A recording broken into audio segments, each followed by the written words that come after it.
మీకు దానికి ఒక ఎగ్జాంపుల్ చెప్తాను నేను. పవన్ కళ్యాణ్ గారు అమలాపురంలో వారాహి సభ పెట్టినప్పుడు ముద్రగడ పద్మనాభం గారు అప్పుడు రాజకీయంగా లేఖాస్త్రాలు సంధించే పనిలో ఉన్నారు పార్టీ మీద, మా పార్టీ మీద, మా నాయకుల మీద.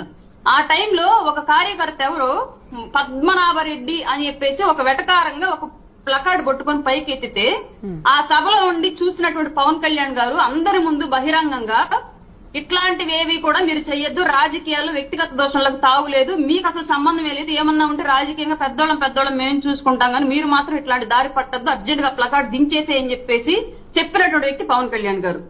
అదే క్వశ్చన్ నిన్న జగన్మోహన్ రెడ్డికి ఎదురైతే తప్పేంటి అని క్వశ్చన్ చేస్తున్నాడు. రప్ప నరక్తే తప్పేంటి. ఇంకో మాట ఏమన్నాడు, సినిమాలో డైలాగ్ అయితే రాసుకోవచ్చు, సినిమాలో బయట రాయకూడదు అని చెప్పేసి మాట్లాడాడు. సినిమాలో ఒక హీరో 100 మందిని చంపి గుట్టగా పోగేస్తాడు. ఇవాళ జగన్మోహన్ రెడ్డి కూడా అట్లాగే చంపి గుట్టగా పోగేసి హీరో అవుదాం అనుకుంటున్నాడా, లేదంటే వైసీపీలో ఉన్నటువంటి కార్యకర్తను అట్లాగే చంపి హీరోలు అవ్వండి మీరు గుట్ల గుట్లుగా శవాలను పోగేసి అని చెప్పి చెప్పాలనుకుంటున్నాడా? Download ShareChat.